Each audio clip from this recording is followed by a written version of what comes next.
వాడు మాట్లాడకుండా మౌనం అయిపోయాడు. దేవుని వద్దకు తేవాలంటే అది సింపుల్ ప్రిన్సిపల్ కాదు, అది చిన్న పని కాదండి. ఆయన ఎంత పని చేశాడో తెలుసా? అదే అంటాడు, ఆయన ఆత్మ శిలువలో అల్లాడిపోయింది, భూమి ఆకాశాలకు మధ్య నిలబడ్డాడు. అవసరమా? ఆయన నీతిమంతుడు.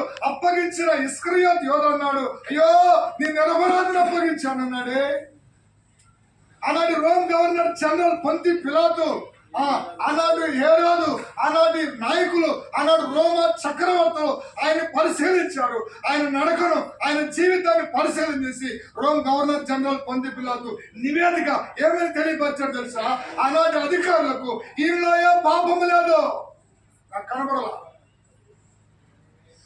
మరి ఎందుకు శిలువ వేయబడ్డాడు? ఆయన ఆత్మ లాడిపోయింది. దుష్టుడు వచ్చాడు, మొక్కను మూవేశాడు. దొంగ వచ్చాడు, రేయ్ రేయ్ నువ్వు వాడిని బాగు చేసుకోరా, మమ్మల్ని కూడా రక్షించవచ్చు కదరా, నువ్వు గొప్పవాడు అన్నావే, అట్టన్నావే ఇట్టన్నావా అని ఏమన్నారు? అసలు దారిని పోయేవాళ్ళండి వాళ్ళకి. ఎందుకండి? ఆయన చూసి సిల్లిగా మాట్లాడారు. రొల్లెని పెట్టి పిచ్చోడి మీద రొల్లి కొడతారు చూడు, పిచ్చోడి మీద రాళ్ళు వేస్తారే, అట్టేసారండి. భారమైన సిలువలాయ మొక్క నీటి మీద పెట్టారు, పుల్లంతా పగలు పెట్టారు.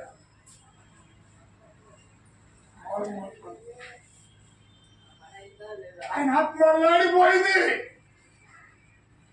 మానవుని దేవుని వద్దకు తేవటం కొరకు తన రక్తమంతా దారిపోసాడు. ఒక్క బొట్టు కూడా మిగుల్చుకోరా. ఆఖరికి ఒక దుష్టుడు వచ్చి ఏం చెప్పాడు తెలుసా? అక్కడ బల్యం గుచ్చాడు. మీరు అనొచ్చు, యేసు ప్రభు భూమి ఆకాశాలకు మధ్య నిలబడ్డాడు. ఈ బల్యం గుచ్చినోడు భూమి మీద ఉన్నాడు. బల్యం ఇట్లా స్ట్రైట్ గా పోదు పొట్టలోకి. బల్యం గుచ్చినప్పుడు పొట్టలో కొన్ని ఏమైపోయింది? గుండెకి తగిలింది. గుండెకి తగిలింది. ఎంత వేదన అనుభవించాడో తెలుసా యేసయ్య? ఇంత వేదన అనుభవించి దేవుని కొరకు మనుషులను కొన్నాడు, దేవుని కొరకు మనుషులను తెచ్చాడు. అద్భుతమైన ప్రేమ, అద్భుతమైన త్యాగం ఆయన శిలువలో చేశాడు. శిలువలో చేశాడు. పేతురు అంటాడు, మనం దేవుని వద్దకు తెచ్చుటకు ఆయన శ్రమ పడ్డాడు, ఆయన చనిపోయాడు, ఆయన సమాధి చేయబడ్డాడు, ఆయన తిరిగి లేచాడు. ప్రకటన గ్రంథం ఒక వచనం చదువుతారా? 5వ అధ్యాయం 11 వచ్చి 5వ అధ్యాయం 11 వచ్చిన 11 చదవండి.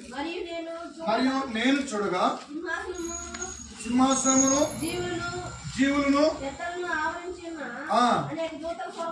అనేక దూతల స్వరము వినబడెను. వారి లెక్క ఎలా ఉంది?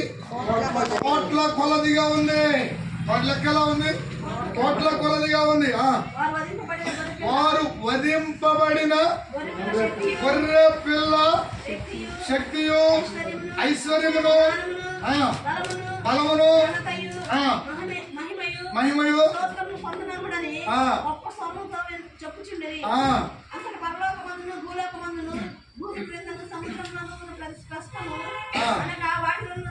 చాలు చాలు చాలు. 4వ వచనం చదవండి. 4వ వచనం. ఆ గ్రంథము ఇప్పుడకైనను చుట్టుకైనను ఏ కూడెవడను కనబడనందున నేను బహుగా ఏడ్చుచుండగా ఆ పెద్దల్లో ఒకడు, ఏడవకము, ఇదిగో దావీదుకు శిబురైన యూదా గోత్రపు సింహము 7 ముద్రలను తీసి ఆ గ్రంథమును ఇప్పుడకై జయమోదునని నాతో చెట్టును. ఇప్పుడు చూడండి. మరియు సింహాసనమునకును ఆ 4 జీవులకును పెద్దలకును మధ్య కాదు మధ్యను వధింపబడినట్లున్న గొర్రె పిల్లను నిలిచియుండ చూచితిని. చాలు చాలు. ఏ గొర్రె పిల్ల ఉంటుంది అక్కడ? గొర్రె పిల్ల వధింపబడిన గొర్రె పిల్ల కాదు, వధింపబడినట్లున్న గొర్రె పిల్ల నిలిచి ఉంది. అంటే అర్థమైంది, గాయాలు కనబడుతున్నాయి. 7 ముద్రలు ఉన్నాయి. పరలోకంలో జరిగిన ఆరాధనది 7 ముద్రలు ఉన్నాయి. సింహాసనం ఉంది, తండ్రి అయిన దేవుడు ఉన్నాడు సింహాసనం మీద. వారి మధ్యను వధింపబడినటువంటి గొర్రెపిల్ల నిలిచి ఉంది. 4 జీవులు ఉన్నాయి, 24 పెద్దలు ఉన్నారు. కోట్ల కొలది ప్రజలు పాటలు పాడుతున్నారు. ఆయన రూపం పరలోకంలో కూడా ఎలా ఉంది? వధింపబడినట్లున్న గొర్రెపిల్ల. మళ్ళా చెప్తున్నా, ఆదాము ఆపరేషన్ చేసి ఆదాము ప్రక్కడెముకలో నుంచి ఒక స్త్రీని తయారు చేశాడు, కానీ ఆ గాయం కనబడకుండా ఆదాముకి పూడ్చి వేశాడు. వినండి, తన కుమారుడు యేసుక్రీస్తు ప్రభువుని భూలోకానికి పంపి మనం రక్షించాడే, మనకు రక్తం కార్పించాడే, ఆయన గాయాలు అలానే కనబడుతున్నాయంట, కనబడుతున్నాయి. నీవు యోగ్యుడవయ్యా, మనుషులను కొన్నావు, నీ రక్తం ఇచ్చి కొన్నావు, నీ ప్రాణం పెట్టి కొన్నావు, ఒక రాజ్యంగా చేశావు, దూరం వెళ్ళిన మానవుని బాగు చేశావు, తండ్రి వద్దకు తెచ్చావు. నీకే సమస్తమైన మహిమ, ఘనత, కీర్తి, ప్రభావములని చెప్పండి. వారి లెక్క ఎంతమంది ఉన్నారు? పాటలు పాడుతుంటే కోట్ల కొలదిగా ఉన్నారు. యేసయ్యను గణపరుస్తున్నారు. 24 పెద్దలు సాగిలు పడ్డారు. 4 జీవులు ఆమేన్ అని పలికాయంట.